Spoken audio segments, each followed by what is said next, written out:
Друзья, всем привет! В предыдущих видео я рассказывал, как мы делали у себя в санузле уже в нашей новой перестройке на даче такую вот небольшую приточно-вытяжную вентиляцию. Просто делали отверстия в стене, вставляли туда разного рода трубы, диффузоры. В дальнейшем я вообще монтировал туда еще и вентилятор, чтобы была вытяжка непосредственно из помещения. Но хочу сказать, что этого мало, а так как мы очень хорошо утеплили и пристройку, и саму деревянную часть дома, и везде у нас стоят пластиковые окна, дом получился просто термос. Он очень быстро прогревается электроконвекторами, он очень хорошо держит тепло, но в нем абсолютно нет никакой циркуляции воздуха. Поэтому придется заморочиться с нормальной вентиляцией. Нужен и приток, и вытяжка. Что мы будем пробовать? Начнем мы, конечно же, с притока. А именно с приток мы будем делать через наши пластиковые окна. Для этого я купил вот такие вот 3 приточных клапана. У меня 3 окна, соответственно, на каждое окно, в каждую комнату, у нас 2 большие комнаты и кухня, будет установлен вот такой вот приточный клапан. Ну что, давайте распакуем и посмотрим, что это такое.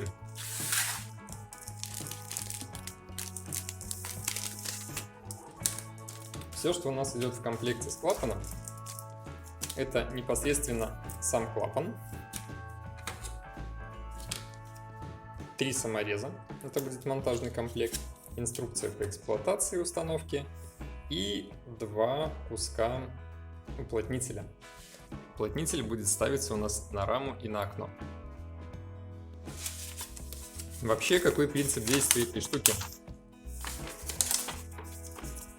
Как нарисовано в инструкции, клапан у нас крепится непосредственно на створку самого окна. Меняется здесь уплотнитель и здесь уплотнитель, кусочек такой вот длины, который рассчитан на длину клапана, на окне и на створке. И в данных местах, где будет установлен клапан, створка и рама, они уже друг к другу прилегают неплотно, здесь проходит циркуляция воздуха, и тем самым воздух поступает к нам в помещение. При этом на клапане самом он регулируемый.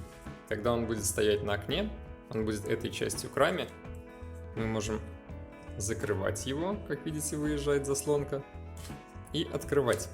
Заслонка уезжает обратно. Таким вот образом и происходит регулировка подачи воздуха в помещение.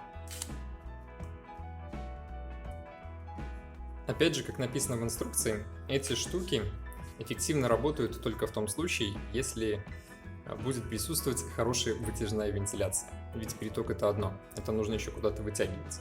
А вытяжная вентиляция хорошо работает тогда, когда есть хороший приток. Вот мы и проверим, насколько хорошо будут работать эти вещи. А саму вентиляцию мы устроим каким образом? На все 3 окна в каждом помещении я повешу вот такому вот приточному клапану, а в дальнейшем мы смонтируем из 110-й канализационной трубы саму вентиляцию вытяжную.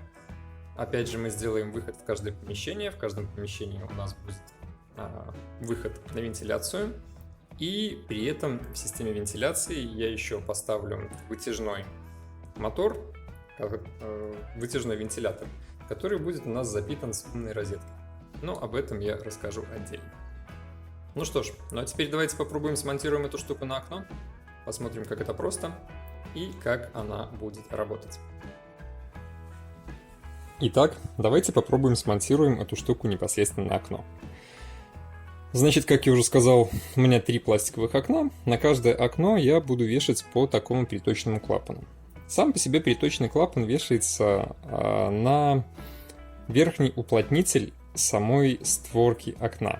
При этом мы будем резать уплотнитель как на самой раме, так и на створке. Начнем со створки. Смотрим на ее самый верх и видим, что сверху у нее идет очень мощный толстый уплотнитель. Именно данным уплотнителем оно садится на створку. И на створке точно такой же уплотнитель. Их мы будем резать. Канцелярским ножом подрезаем сам уплотнитель, конечно же, предварительно все отмерив. И аккуратненько, не оборвав его, вытягиваем из рамы. Ну, конечно же, потом с другой стороны подрезаем тоже. Вместо снятого уплотнителя мы ставим комплект-уплотнитель, который шел в комплекте с нашим приточным клапаном. Как видите, этот уплотнитель гораздо тоньше, поэтому он прилегает неплотно и через него будет проходить воздух.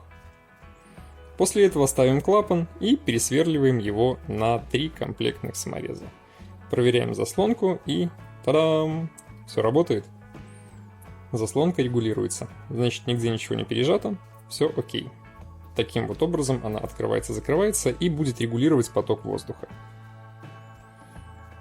Точно так же меняем уплотнитель непосредственно на самой раме. Подмеряем то место, где будет у нас переходить клапан при закрытии окна, отрезаем часть и вставляем туда тонкий комплектный уплотнитель. В принципе, все. Вот мы видим конечный результат. Монтаж закончен, клапан стоит. Можем его открывать-закрывать, регулировать поток воздуха. И, как видите, вещь совсем не громоздкая, очень маленькая. Да и выглядит вполне эстетично. Посмотрим, как будет работать. Вот такие вот интересные штуки, дорогие друзья. Стоят они сущие копейки. Я купил за, по-моему, 15 белорусских рублей за штуку. То есть это примерно $6, если переводить на доллар США. Но в вашем регионе они могут стоить по-разному. Опять же, ссылочку на эту штуку я оставлю в описании. Ссылочка будет на Яндекс.Маркет. Посмотрите, если будет интересно, покупайте. Перед покупкой читал на самом деле очень много отзывов об этой штуке, и люди ее хвалят. Говорят, что после установки даже окна перестают потеть и так далее. Мы только построили пристройку, влили сюда несколько тонн воды и в стены, и в пол. И у нас на данный момент, к сожалению, очень-очень-очень высокая влажность. Поэтому попробуем спасаться этой штукой. Надеюсь, поможет. Ну, в этой штуке все. Кому понравилось видео, ставьте лайки, подписывайтесь на канал, заглядывайте в описание, а мы продолжаем свой ремонт. Всем пока!